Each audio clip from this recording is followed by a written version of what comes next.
My name is Chandra Brown, and my business is called Freeflow Institute.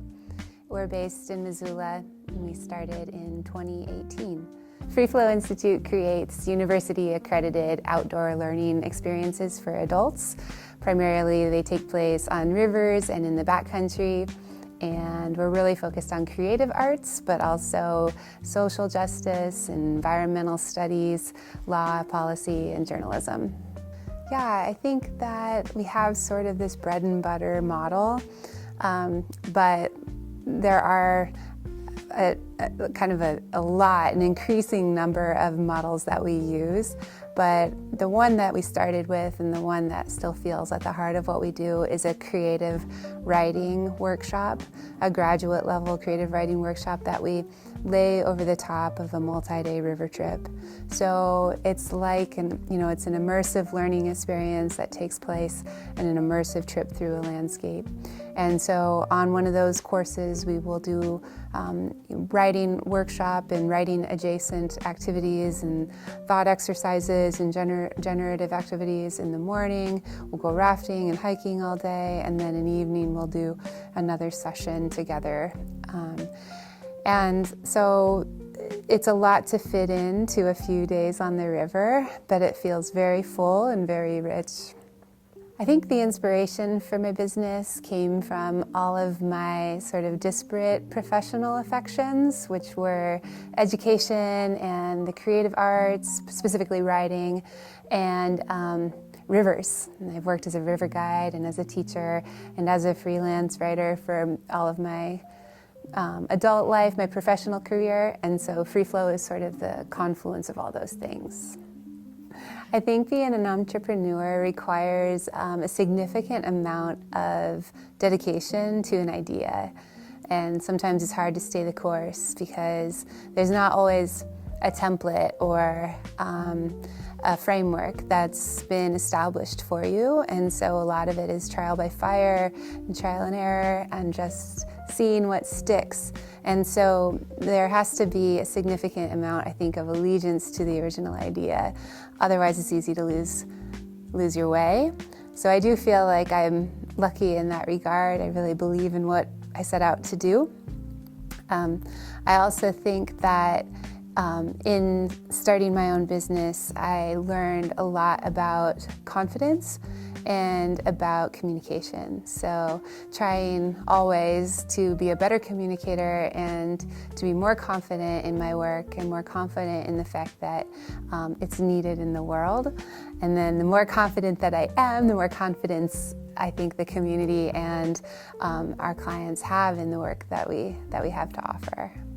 I think from the beginning, ever since I started entertaining the idea of my business, I've relied on other people and other people's ideas to validate and encourage what I'm trying to do. So from the very beginning, I've talked to people who I think are much smarter than I am and ask, them to be informal mentors in a way. And so those people are everyone from friends to others that are operating in the same educational and outdoors and creative spaces. And then as the snowball started to pick up speed, it seemed like community played an ever increasingly important role in the work. And now so much of what I try to do is build and maintain and expand our existing community. So I'd say it's at the very core of what we try to do with Freeflow Institute. So before the WBC, there was Blackstone Launchpad, right? And so the very first year that I started putting together this business idea, I went and talked with Paul Gladden. And I called him my entrepreneurial therapist, and he helped me more than anyone at the beginning. And I still go back to my notes from my meetings with him with regularity now, 7 years later.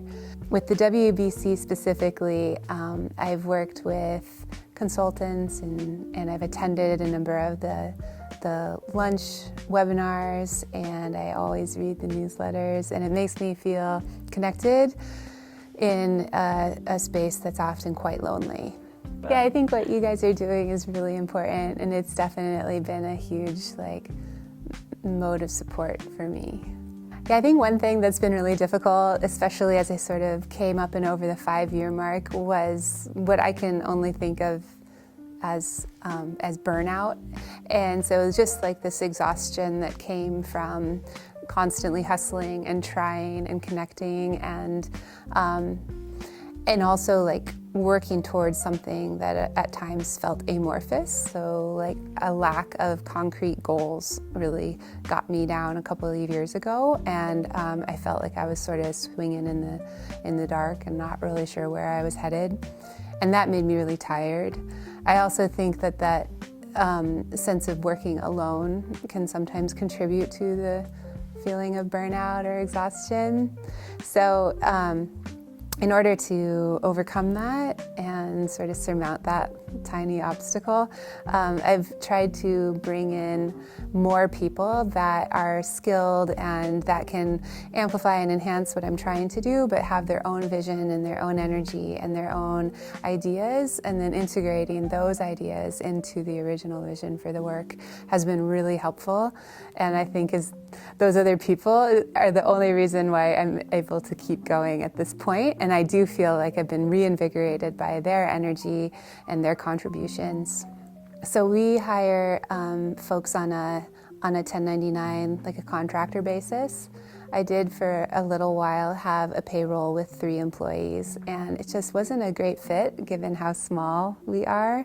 And I think the scope and capacity of my business has fluctuated so much from year to year that it hasn't made sense to maintain or retain any sort of W-2 employees. So most of the people I work with are 1099 contractors, but that being said, I'm working toward being able to retain employees. It's just an issue of capacity at this point. So my journey toward profitability has been circuitous, but I have not taken out a loan, and started the business while I was still teaching high school at Hellgate, and I definitely have operated from this model of we build something and I invest my time and energy into it, and if it doesn't sell, I don't get paid. And so I haven't taken out any sort of loans or borrowed any money or taken out capital from any other source. I've just tried to generate capital based on what we've done in prior seasons, and so it's been a good model for me because I don't have debt. It does make it hard to entice others into that scene that is inherently a little bit risky, because if we put a lot of effort, we're working collaboratively, and we put effort into building a course and the course doesn't go, or the course doesn't turn a profit, then now there are others who are sort of in that same position of not getting paid maybe what they would like to because the course didn't turn a profit. So in the future, I'd really like it to be where a different model where there is consistency and we can trust that the offerings will be well received and they'll sell, and that will help me to feel more comfortable bringing more people into the work. I think there have been a lot of notable and memorable experiences. This work has taken me to some really amazing places geographically, but also socially. I've gotten to work with populations that I would not have had access to without this tool, without this mechanism of my business. And I do feel like we've been able to support a lot of artists and leaders and educators in their own work and on their own missions, and seeing through their eyes and through their participation in our offerings, like what's important in the world and perceiving their priorities has been really rewarding. And so it'd be hard to name 1 or 2 experiences that stand out, but I do think that at its core, this work of bringing people together into cohorts of thinking people that are looking to solve a problem or looking to tell a story, and then putting them out onto the landscape or into these wild river corridors and sort of watching them cohere as a social unit, but then also seeing the way that they're able to take their stories and transmit them out into the world. It's been really beautiful. So as somebody starting out as an entrepreneur, it was very scary and intimidating, especially coming from the stability of a teaching career. And it was scary to sort of take the leap and abandon teaching to pursue these other ideas and these other priorities. But it has been one of the most energizing adventures of my life, to try to build something from nothing and then to see it flourish or at least exist in the world. It's been very gratifying.